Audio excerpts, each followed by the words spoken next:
冠軍錦標啊，8匹馬入晒閘，隨時起步啦，準備。好，一起步嘅時候咧，出得快少少咧，誠實心就快啲嘅。咁內檔嗰邊咧就狂放球星多產巨匠喎。盧森堡啊，睇下點啦，睄緊裏邊埋唔埋去啦。大外檔嗰隻就一定要埋去嘅，海角遠景嚟嘅。然之後就鋼鐵大王啊，凌雪飛暫時就尾二走咗埋內欄位置，包緊尾暫時咧就千夜傳說嘅。好啦，跑400米到啦，前面咧盧森堡暫時帶出咗多少嘅，多產巨匠攝咗內欄嘅第2位，外檔係咁起勢騎啊，海角遠景就想帶頭，暫時未帶到，仆咗喺2碟第4位係誠實心啦。喺佢內側個狂放球星，暫時尾3位置咧就鋼鐵大王啊，凌雪飛貼欄尾二，包緊尾仲係千夜傳說。咁頭尾馬距離咧就大約7個馬位到嘅。好啦，跑咗800米途程到啦，咁前面帶緊頭咧一對嘅古摩亞馬，外檔嗰隻就起勢騎嘅海角遠景，好似都帶唔出添啊，因為內檔嗰隻盧森堡仲快過佢。貼欄第3就多產巨匠啦，2碟第4就誠實心，狂放球星係貼欄第5嘅。尾3位置走緊2碟嘅鋼鐵大王咧，尾二凌雪飛已出咗嚟2碟咯，包咗落尾咧攝咗埋內檔，反而係千夜傳說啊！一路轉緊彎嘅時候啦，咁前邊咧盧森堡暫時都仲係帶住半個馬位嘅，咁啊海角遠景係咁騎啊，係咁加快個步速啊！首於第3位係多產巨匠嘅，成3個馬位之後咧，先見到誠實心啦，咁鋼鐵大王走出去外碟嘅，咁內檔嗰邊呢一路騎住蹬緊嗰匹係狂放球星，反應麻麻嘅啫。凌雪飛反而輕鬆啲啊，未騎走出外檔啊，包緊尾仲係千夜傳說，咁啊頭尾馬距離縮翻短啲啦，6個馬位到啦。見到3字牌入到嚟最後600米範圍嘅時候，前面帶緊頭咧仲係盧森嘅，咁走炸走出外碟呢海角遠景啊，咁啊內檔嗰度多咗個位出嚟，俾咗多產巨匠喎。誠實心就開始騎啦，咁啊掟出外檔咧鋼鐵大王凌雪飛啦，褪咗落尾就狂放球星啦，包緊尾仲係千夜傳說嘅。入到嚟之後直路手咁前面盧森堡咧一路都帶住多產巨匠，一對古摩馬喺晒前邊啦，走咗埋內檔咧就海角遠景啊，中間鋼鐵大王有啲內閃，外檔上嚟就凌雪飛啊，最後200米嘅時候前面多產巨匠咧壓過咗盧森堡，凌雪飛飛緊上嚟，中間就鋼鐵大王，前面就多產巨匠一路壓住盧森堡，外檔咧凌雪飛飛上嚟，不過趕唔切啦，過咗第1名多產巨匠，第2名影相啊，盧森堡或者咧就係凌雪飛嘅，第4名就鋼鐵大王啊。多產巨匠啊，今日見翻佢真面目喎。咁睇嚟真係唔係好適宜搭飛機喎。咁啊7贏啊，咁啊跑第1隊又要影下相啊。盧森堡定係凌雪飛咧2、5啊影第2、第3。真係想連贏位都攞埋㗎，依家睇下做唔做到啦？唔啄到啦？係咪盧森堡都仲有機會頂得到啊？要鋼鐵大王第4啊！係。好啦，咁啊睇下咧，究竟咧嚇最後咧嘅 number 係7258啦，抑或7528啦。咁7號嘅鋼鐵多產巨匠就肯定贏咗啦，愛爾蘭冠軍錦標啊，今屆嘅得主。我哋睇重播。縮翻短啲啦，6個馬位到啦。見到3字牌入到嚟最後600米範圍嘅時候，前面帶緊頭咧仲係盧森堡嘅，咁走炸走出外碟呢海角遠景啊，咁啊內檔嗰度多咗個位出嚟，俾咗多產巨匠喎。誠實心就開始騎啦，咁啊掟出外檔咧鋼鐵大王凌雪飛啦，褪咗落尾就狂放球星啦，包緊尾仲係千夜傳說嘅。入到嚟之後直路手咁前面盧森堡咧一路都帶住多產巨匠，一對古摩馬喺晒前邊啦，走咗埋內檔咧就海角遠景啊，中間鋼鐵大王有啲內閃，外檔上嚟就凌雪飛啊，最後200米嘅時候前面多產巨匠咧壓過咗盧森堡，凌雪飛飛緊上嚟，中間就鋼鐵大王，前面就多產巨匠一路壓住盧森堡，外檔咧凌雪飛飛上嚟，不過趕唔切啦，過咗第1名多產巨匠，第2名影相啊！就晒佢啦！今日都跑法上面。你海角遠景咧，你真係做得好啊！如果即係在戰術嘅立場嚟講，走完出可以走翻入去嘅喎。所以逼快咗隻盧森堡少少㗎都。好啦。博士麻麻地，贏啊！後女博士就唔到啦。不過第2名都幾難影嘅，原來睇真係好近啊，真係好近，睇唔到啊。哦，影到添啊，仲要。好啦，暫定賽嗰個7號嘅多產巨匠第1啦，2號嘅盧森堡第2，5號嘅凌雪飛第3，8號嘅鋼鐵大王第4啊。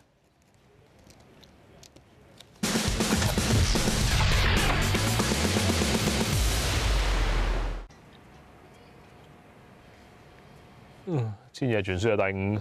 咁啊冇乜威脅啊！好啦，咁啊繼續呢一屆都係3歲馬贏啊，亦都繼續係古摩馬贏。咁我拜仁連贏好多屆咯喎，計即係過完終點個勢好好，即係嗰下。係啊，嗰下因為你大隻嘅馬咧錯咗步運，要擺正咧，嗰度有啲影響嘅。個預勢幾勁。好啦，咁睇 S 嘅第4場嘅預計派賽先啦。咁跑第1名就係7號嘅多產巨匠，對人派30蚊正，位置派14個半。跑第2名就係2號嘅盧森堡，位置派15蚊。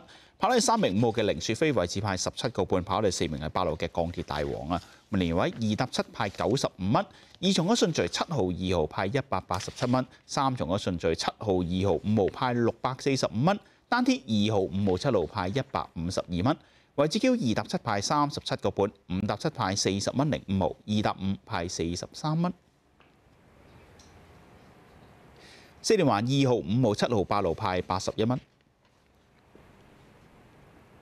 4重嗰順序7號、2號、5號、8號派1616蚊。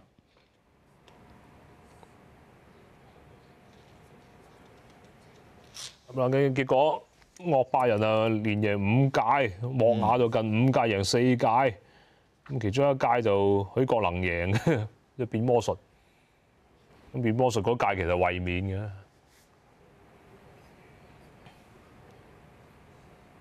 呢個都好愛爾蘭冠軍錦標，如果對古摩亞嚟講，都唔止話囊中之物咁簡單噶咯，係家中之物咯。咁又咁講喎，係近5年好啲嘅啫喎，之前都隔咗一大輪冇贏嘅喎，即係再數之前比較遠少少，已經數到信可成真嘅啦。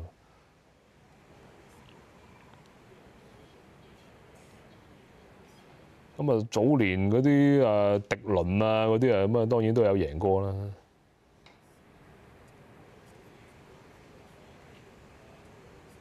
好啦，又做翻正常版本啦，今日。點計佢咧？咁即係凱旋門又會熱翻啲嘅咯。咁睇下用咩交通工具先，首先要睇睇。我反而覺得佢坐得飛機，你俾佢唞耐啲就得㗎啦。其實上一次係因為個休息期係唔係好夠嘅，咁多拍金咩真係。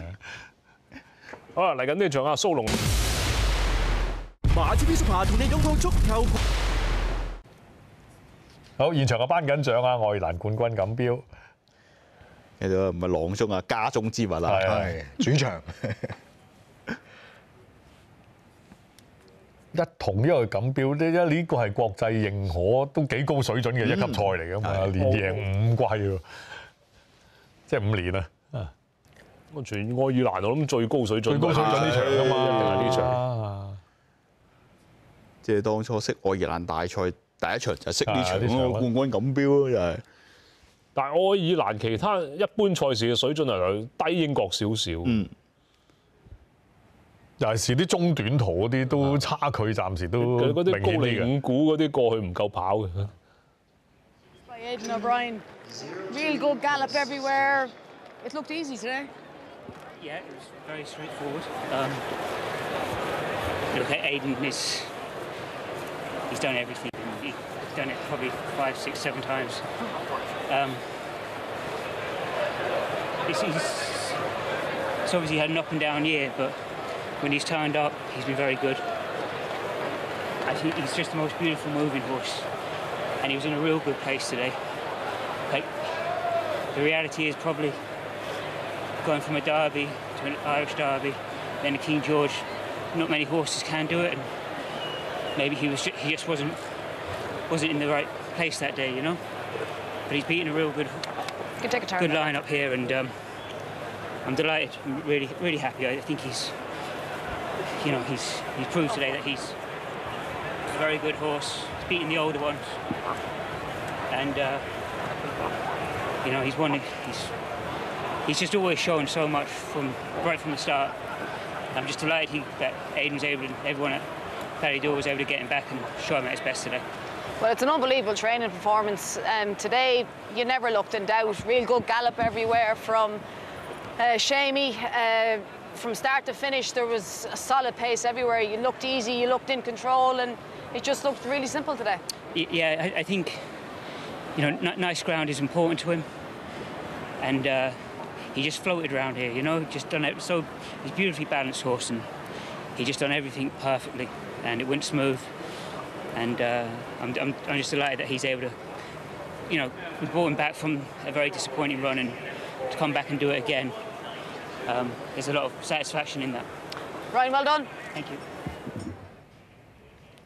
咁啊，望下都提到今日啊，步速啊、形勢各方面都好就佢啦，加埋個乾快場地咧，對呢隻多產巨匠咧都係有幫助嘅。咁佢都講，咁其實贏2屆，即係2個打比啊，包括英國打比啊、愛爾蘭打比，仲要再贏埋英皇錦標，咁歷來都唔係好多呢啲馬可以做到嘅啫。咁可能佢都唔即係呢隻其中一隻做唔到啦，咁都唔係太過出奇嘅。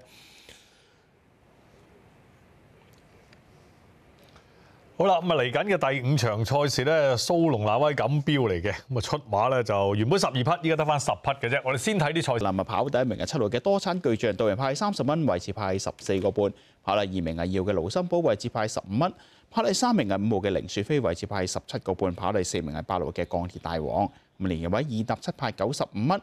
2重嗰順序7號、2號派187蚊。3重嗰順序7號、2號、5號派645蚊。單鐵2號、5號、7號派152蚊，位置叫2搭7派37個半，5搭7派40蚊零5毫，2搭5派43蚊。4連環2號、5號、7號、8號派81蚊。4重嗰順序7號、2號、5號、8號派1616蚊。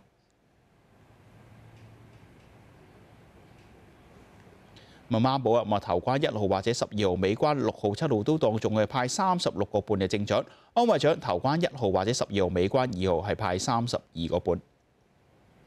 咁兩隻大滿都贏咗。係啊。賽事完成時間2分02秒68。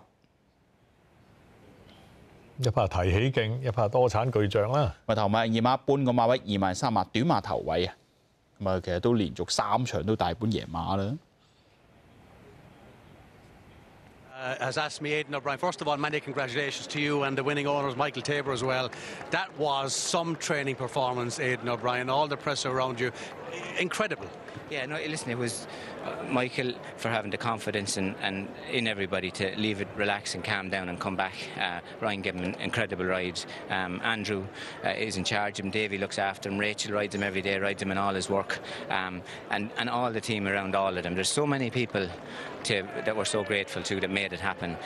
He was always a brilliant horse, always, all the way along. From the first day he worked. He travels like a dream. He's an awful lot of natural speed. He's a little bit lazy when he gets there, and it just a couple of times this year just all went totally wrong, and all the ducks went against him. They usually you want them all to go with you, but they just all went against him. And Ryan was so confident in Ascot. Before it went completely wrong, he took him out of the race, so he did no mental or physical damage to him. So that's why he came out of the race so well, you know. But he's a dream horse, really. He travels, he quickens, a little bit lazy when he gets there, you know. But he gave him an incredible ride. Ryan did as well. Michael Tabor, Aidan told you before the Epsom Derby, and lots of people didn't believe him. You did at Epsom. Did you believe him today? I certainly did, because in the paddock he was very confident. It surprised me how confident he was, and as usual he's full of praise of everybody else, but he's the man. He's produced the animal to perfection on the day. You've owned horses outdoor Kentucky Derbies, but watching the King George, what were your thoughts watching it? Because to get recognition that this horse deserves pedigree-wise, he wasn't impressive in the Irish Derby. He was at Epsom. Then it flopped in the King George. As Aidan said, it took a cool head for Aidan to tell all the connections, just cool the jets. Well, it's so difficult, because when you see a horse run so poorly like that, and then you speak to Aidan afterwards, and Aidan is still full of confidence, and he seems to know the reasons why the horse ran perhaps badly, and as you can see, he just brings them back to their best, and we all have off days, as you know. Aidan, so to people that are out there watching terrestrial television, what did go wrong in the King George? Why did he run so bad, similarly to his Guineas run? Well, I suppose everything went wrong. The ground went against him. He was drawn wide. He was drawn on the outside. We turned it into a ledger. He's a horse at all class. We flew him.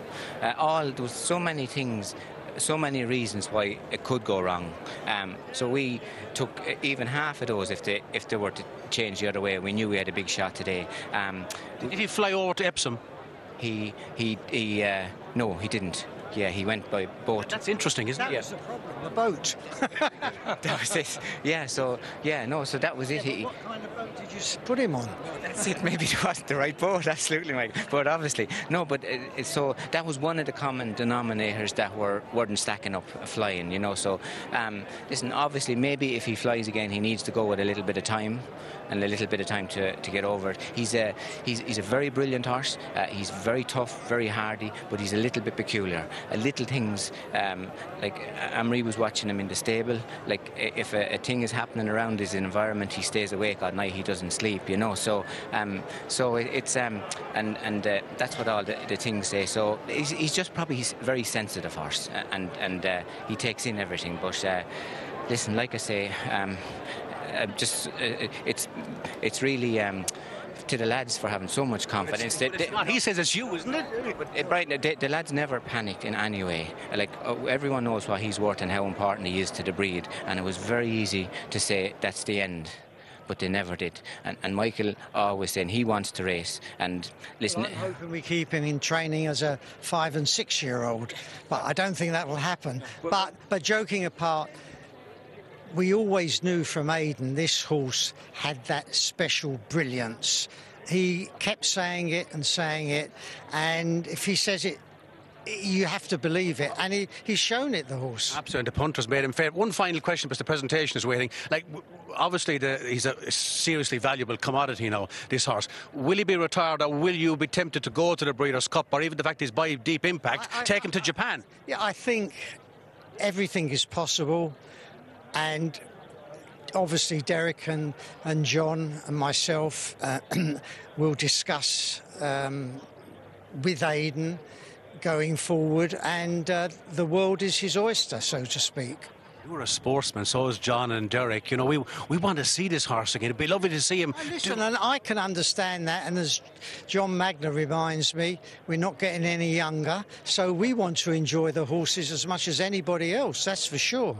And if the horse tells Aidan that he's in good condition and he's as he has been today, then I would think we'll carry on. So I let the final question to the doctor.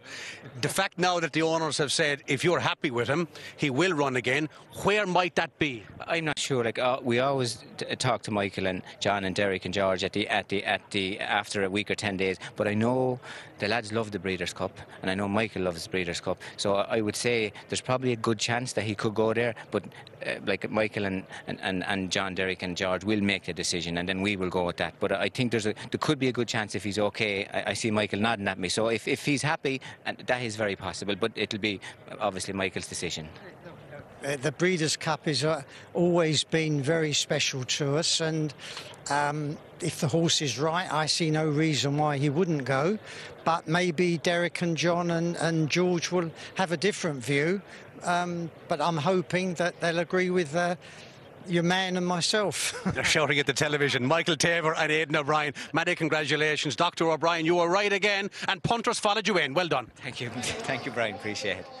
係，所以煩好多古仔嘅，係啦，幾位巨頭出晒嚟。咁啊，簡單講啦，稍後嘅部署咧，睇下會唔會育馬者杯啦，甚至日本杯啦，都要討論下嘅嚇。係，其實講咁耐都係講咁多嘅啫。但係佢哋啊，成班人就好開心嘅，好開心，因為上次我哋爛打比都係咁噶啦。